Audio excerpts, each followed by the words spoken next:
বোলপুর শহর নাগরিক কমিটি বোলপুর থানা ঘেরাও। বোলপুর শহর নাগরিক কমিটি থানা ঘেরাও কর্মসূচি ছিল। এই থানা ঘেরাও কর্মসূচিতে সর্বদলীয় মানুষ অংশগ্রহণ করেছিলেন, কারণ বোলপুর সুরক্ষিত নয়। বোলপুরে বিভিন্ন এলাকায় অসামাজিক কাজকর্ম চলছে। তাই আজ বোলপুর শহরের নাগরিক কমিটি বোলপুর থানার সামনে বিক্ষোভ দেখাতে শুরু করেন।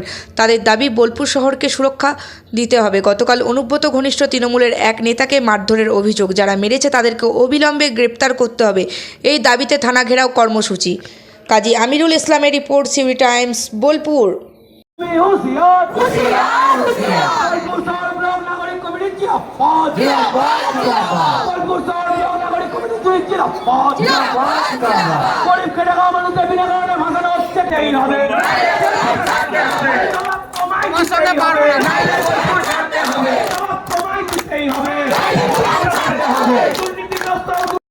চোরদের বন্ধু চোর লিটন হাজার করবে, টাকাদের বন্ধু টাকা লিটন হাজার করবে, সীতারাজের বন্ধু লিটন হাজার করবে। সঞ্জয় মুখার্জি এবং স্বপন সিংকে অবিলম্বে গ্রেপ্তার করতে হবে। স্বপন মুখার্জি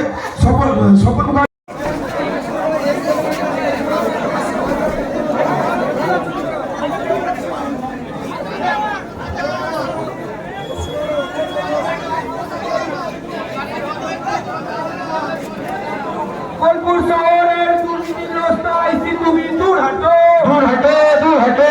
বোলপুর শহরে খুনি আইসি দূর হাঁটো, দূর হাঁটো, দূর হাঁটো। চোর বালি মাফিয়াদের বন্ধু আইসি তুমি দূর হাঁটো, দূর হাঁটো, দূর হাঁটো। বোলপুর শহর ব্লক নাগরিক কমিটি দিচ্ছে না, করতে হবে, করতে হবে। আইসিকে বোলপুর ছাড়তে হবে, ছাড়তে হবে, ছাড়তে হবে।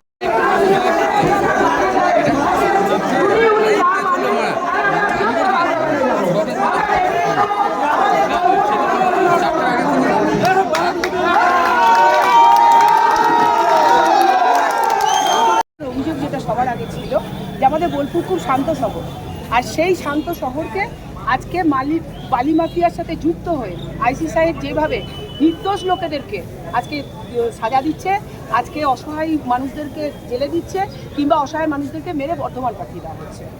তাহলে আমরা তার প্রতিবাদ করেছি। নারীদের কোনো সুরক্ষা নেই, সব জায়গাতে পুলিশ জবানি হচ্ছে, খালি বালি তোলা আর বালি আটকানোটাই বড় কাজ হয়ে দাঁড়িয়েছে থানায়। আমরা সেটা চাইছি না। আমরা চাইছি বালির আগে মানুষকে সুরক্ষা দেওয়া হোক, মানুষের পাশে দাঁড়ানো হোক, চুরিচামারি বন্ধ হোক। আজকে প্রত্যেকটা মানুষকে সুরক্ষা দিয়ে, মহিলাদেরকে সুরক্ষা দিয়ে, আজকে এই যে আজকে যে মানুষ অসহায় মানুষ আজকে বর্ধমানে পড়ে আছে, আজকে কলকাতা যেতে হতে পারে, তাকে এগুলো বন্ধ নিয়ে অসহায় মানুষদের পাশে দাঁড়িয়ে আজকে আইসি সাহেবের সবথেকে বড় কাজ যেটা আইন সুরক্ষা এবং থানাকে সুরক্ষায় রাখা এবং বোলপুর শহরকে সুরক্ষা দেওয়া, ব্লক শহরদেরকে সুরক্ষা দেওয়া, এটাই আমরা চাইলাম। উনি আমাদেরকে বললেন যে উনি আপ্রাণ চেষ্টা করবেন এবং যাদের যাদের নাম আমরা দিয়েছি সেই নামগুলোকে ধরানোর চেষ্টা করবেন এবং সব জায়গাতে সুরক্ষা দেওয়ারও উনি চেষ্টা করবেন। এটা সব বলেছেন উনি, আমাদের কথা দিয়েছেন। আমরা দেখি এবার উনি তাদের পক্ষ থেকে এই প্রতিবাদ আমাদের হলো নাগরিক কমিটি, বোলপুর শহর না। শোনো, এখানে তৃণমূল যেমন আছে, বিজেপি আছে, সিপিএম আছে, সবাই আছে। তারাই তো শহরের লোক, তারাই তো করবে। তারা ছাড়া আর কারা আছে? আমাদের বিভিন্ন রাজনীতির লোক আছে, সবাই বোলপুর শহরকে বাঁচাতে চাইছে।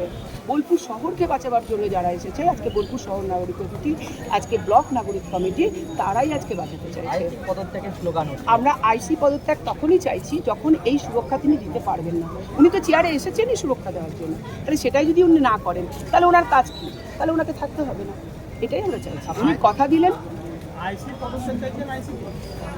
আইসির পদত্যাগ, আইসি কেন, আমরা তার উপরওয়ালাকে চাইছি। উপরওয়ালার কাছে এসপি ভেতরে ছিলেন, ওনার সাথে আমরা কথা বলেছি। উনি আমাদেরকে কথা দিয়েছেন যে উনি অবশ্যই দেখবেন এবং আইসি সাহেবও বলেছেন যে আমি নিশ্চয়ই চেষ্টা করব এবং শান্তি রাখবো। বোলপুর সুরক্ষিত হবে কি করে যদি আজকে একটা অসহায় মানুষ এইভাবে বর্ধমানে গিয়ে পড়ে থাকে? আজকে মহিলাদের যদি এইভাবে অত্যাচার করা হয়, আজকে বালির দিকে মন দিয়ে যদি আজকে অন্য দিকগুলোতে মন না থাকে, আজকে যদি চুরিচামারি বাড়তে থাকে, তাহলে কি করে বোলপুর সুরক্ষা হবে? আর বোলপুর এত দামি শহর, বোলপুরে যেখানে বিভিন্ন দেশের, বিভিন্ন রাজ্যের, বিভিন্ন বিশ্বের লোক এখানে থাকে, তাহলে বোলপুরকে তো সুরক্ষা দেওয়া সবার আগে দরকার। আমার নাম তন্দ্রা চ্যাটার্জি, আমি বোলপুর মহিলা প্রেসিডেন্ট।